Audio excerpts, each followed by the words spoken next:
안녕하세요. 오늘은 279번째 책을 소개하려고 합니다. 효과적인 목회 전략이라고 하는 이 책인데요. 이 책은 이제 그 교회 이제 평신도 사역자들이 오래 하다 보면 이제 매너리즘에 빠지게 되죠. 지쳐 있게 되죠. 그럴 때 그런 사람들에게 새로운 능력을 부여해 주는 그런 그 좋은 그런 책입니다. 이 책은 이제 두 분이 이렇게 썼는데요. 팀 스티븐슨이라고 하는 분과 토니 모건이라고 하는 분이 이렇게 같이 썼습니다. 팀 스티븐슨이라고 하는 목사님은 그랜저 교회 경영 목사로 10년 이상 섬기고 있다. 팀은 라이프 액션 미니스터리즈에서 9년 동안 섬기다가 1994년 그랜저 교회로 부임해서 당시 그랜저 교회 400명 출석 교인이 5명의 목회자가 있었는데 팀은 경영 목사로서 그랜저 교회가 주일 참석 500명, 목회자 50명이 넘는 대형 교회로 성장하게 되는 발판을 마련케 했다라고 하는 거죠.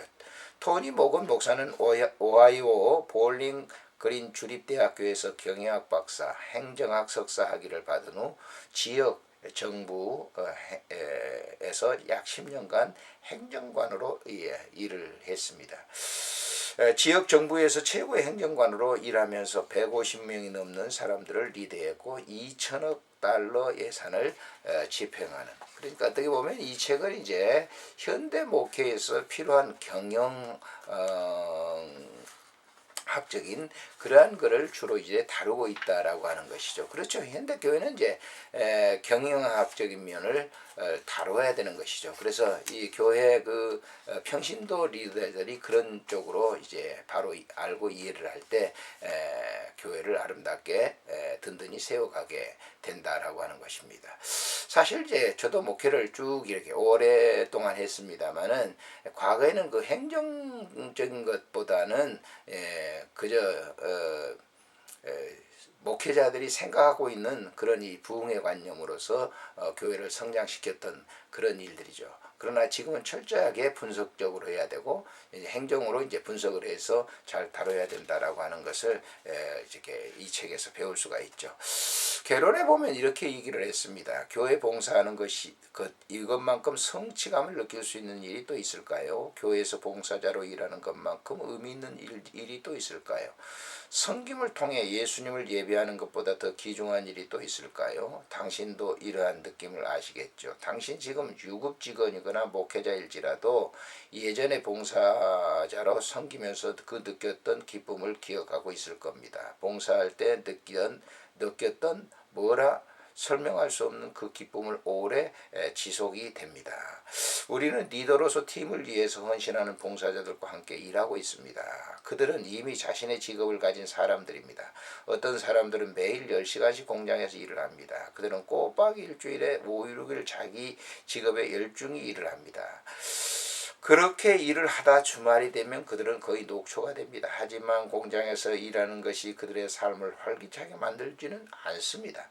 공장에서 일하는 것이 그들의 삶의 목적은 아닙니다. 오히려 일을 마치고 토요일 저녁에 교회에 와서 주일 예배를 위해 주보를 정리하는 것이 그들에게 더 의미 있는 일입니다. 교회 사역팀들과 함께 섬기고 기도하고 예배 오는 성도들을 맞이하고 낯설이 하는 새신자를 도와주는 일들이 그들의 삶을 의미있게 합니다. 이런 일들이 그들의 가슴을 뛰게 합니다. 또 어떤 사람들은 경영인, 사업가, 주식 중개업자, 소방관, 주부일 수도 있습니다. 그들은 일터에서 매일매일 최선을 다하는 일이지만 누구 하나 고맙다고 말하지 않습니다. 그들은 일을 통해 뭔가 의미 있는 삶을 살려고 선한 영향을 끼치고 싶어 하지만 대부분 사람들은 일을 통해 만족을 얻지 못합니다. 즉 이제 일반적인 그 직장 생활에서는 삶의 만족을 주지 못한다. 삶의 질을 높이지 못한다라고 하는 그런 얘기죠. 이렇게 일에 지쳐 있지만 화요일 저녁이면 주일 예배를 위해 조명을 손보러 교회에 옵니다. 아니면 금요일 저녁 고등부 학생들을 위해서 소모임을 이끕니다. 또는 토요일 아침 꽃꽂이 팀을 섬길 수도 있겠죠. 그런데 이상한 것은 이렇게 교회에 나와 팀원들과 함께 일을 하다 보면 기분이 좋아지는 것을 느낍니다. 그러면서 그들을 깨닫기 시작합니다. 이게 바로 내가 원하던 일이야. 그들은 지역교회를 섬기는 봉사자들입니다. 그들은 수세기 동안 그리스도를 따르는 자들과 깨달았던 것을 깨달은 것입니다. 바로 교회가 세상의 소망이며 봉사를 통해서 그리스도의 몸을 섬기는 것이 얼마나 특권인가를 보여주고 있습니다.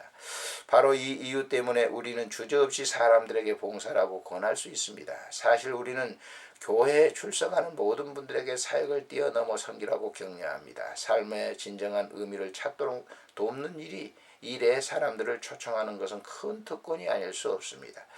그들은 분명 봉사를 통해서 하나님께서 자신의 삶을 선하게 사용하신다는 것을 느끼게 될 것입니다. 우리는 봉사를 통해서 그들의 삶에 진정한 의미 있어질 것을 확신하기 때문에 자신에게 사람들의 사역으로 초청을 하게 됩니다. 교회가 지속적으로 성장한다면 그것은 하나님의 각 사람에게 주신 은사를 사람들이 깨닫고 순종하며 섬기기 때문일 것입니다. 이렇게 성장하는 교회는 시스템을 통해서 봉사자들이 돕게 됩니다. 그리고 교회 안에는 봉사하며 섬기는 일이 기쁘고 신나는 일이라는 분위기가 형성되는 것입니다. 이런 교회야말로 최고 교회가 아닐까요? 다음과 같은 분들이 이 책을 읽으면 도움이 될 수 있습니다. 목회자 및 직원, 당신은 준비시키는 자입니다. 성경에서도 목사를 포함해서 사역을 위해 성도들을 준비시키는 자라고 말하고 있습니다. 이 책을 읽으면서 이 역할을 더 잘할 수 있게 해달라고 하나님께 기도하십시오. 당신은 봉사자들을 더 잘 도울 수 있고 더 잘 훈련시킬 수 있습니다. 그들의 수고에 대해서 더 많은 칭찬을 해줄 수 있습니다. 비전을 제시하고 새로운 봉사자들을 일으키는 일에도 더 잘할 수 있습니다. 평신도 리더입니다. 당신은 오랫동안 봉사자로 충실히 섬기다가 이제는 평신도 리더로 성장했습니다. 목회자 중에서 누군가가 당신이 가진 잠재력을 발견하여 이렇게 리더로 성장하도록 이끌었을 것입니다. 이제는 당신이 그 역할을 해야 할 차례입니다. 아마 직장에서도 리더일지 모릅니다. 직장의 동료들은 돈을 받기 때문에 리더를 따릅니다. 하지만 교회에서는 문제가 따릅니다. 사람들은 자신의 당신을 리더로 섬기기를 원할 때 당신을 따를 것입니다. 그러니 만만한 일이 아니겠죠. 이 책을 읽으십시오. 그리고 배우십시오. 노련한 리더들에게 조언을 구하십시오. 항상 배우려는 태도를 놓치지 마십시오. 세 번째는 봉사자입니다. 당신들은 하나님을 위해서 당신의 교회를 지금 봉사하고 있습니다. 힘내십시오. 본서를 읽으십시오. 그러면 당신에게 가장 잘 맞는 사역의 자리를 발견할 수 있을 것입니다. 또한 팀원들을 격려하는 법도 알게 될 것입니다. 책임감을 가지고 다른 사람들을 사역에 초청하는 법도 배우고 문제를 해결하는 법도 배우게 될 것입니다. 충실하게 봉사하십시오. 그래서 리더에게 짐이 되는 사람이 되지 마십시오. 네 번째, 이렇게 시작하십시다. 이 책을 펼치고 배우십시오. 순차적으로 읽어도 좋고 가장 관심 있는 주제부터 뽑아서 읽어도 좋습니다. 또 읽기 싫은 부분은 그냥 넘기셔도 좋습니다. 당신에게 도움이 되는 방식으로 이 책을 사용하십시오. 이 책 몇 권을 구입해서 팀원들과 함께 읽으셔도 좋습니다. 당신을 알고 있는 사람들과 함께 나눌 때 가장 많은 것을 얻을 수 있습니다. 만일 당신이 담임 목사라면 그룹 스터디가 특히 효과가 있을 것입니다. 사람들과 함께 이야기를 나누면서 교회 문화가 바뀌어감을 보게 될 것입니다. 또 다른 목회자들과 함께 변화를 시도해 보는 것도 좋습니다. 그럴 때 실수를 최소화할 수 있습니다. 바로 그래서 이런 책들은 이제 리더들 그리고 봉사자들 사역자들 이런 분들이 읽어야 될 책이라 이렇게 개관해 놓고 있죠. 목차를 이렇게 보게 되면 첫 번째는 목회자 자질 업그레이드 전략. 그래서 모두 12가지인데요. 모두가 기립박수를 좋아한다. 사람들에게 TME를 주라. 슈퍼 목사의 신화를 없애라. 당신들이 돌볼 수 있는 사람은 한계가 있다. 5번째는 사랑의 치료자가 되라. 6번째는 혼자 일하지 말라. 7번째는 목회자는 섬기는 자다. 8번째는 강자의 연단을 사용하라. 9번째는 사역을 평가하라. 10번째는 힘들어도 평가를 들어라. 11번째는 타다는 분위기를 없애라. 12번째는 포기하지 말라. 큰 두 번째, 평신도 동역자 양성 전략에 대해서 모두 15가지로 소개하고 있는데요. 첫 번째는 진정한 리더는 봉사자들을 리드한다. 검증된 리더를 세워라. 세 번째는 비난은 감수하고 공은 돌리라. 네 번째, 이용 가능성보다는 능력을 구하라. 다섯 번째, 리더들을 귀한 권한을 주라. 여섯 번째, 슈퍼 모델이 되라. 일곱 번째, 자신의 약점을 인정하라. 여덟 번째, 이해라는 답을 얻어 낼 방법을 강구하라. 아홉 번째, 동역자를 멘토해주라. 열 번째, 일하는 사람이 아닌 리더를 세워라. 11번째, 때에 맞는 훈련을 하라. 12번째, 하기 어려운 대화도 필요하면 해야 한다. 13번째, 아무리 많이 칭찬해도 지나치지 않는다. 14번째, 고통스러운 경험을 건드리라. 15번째, 기뻐할 줄 아는 사람을 뽑아라. 큰 세 번째, 평신도 동역자 훈련 전략 모두 14가지입니다. 첫 번째는 사역에 있어서 결승골이란 없다. 두 번째, 단순한 조직과 절차가 있는지 살피라. 세 번째, 접근 금지를 없애라. 네 번째, 매력점. 다섯 번째, 사역의 질을 높이라. 여섯 번째, 모든 사람을 바꿀 수 없다. 일곱 번째, 간증하게 하라. 여덟 번째, 서로 비전을 나누게 하라. 아홉 번째, 일 잘하는 사람을 찾아라. 열 번째, 도전하게 하라. 11번째, 사역을 브랜드화하라. 12번째, 때로 교회도 실수할 수 있다.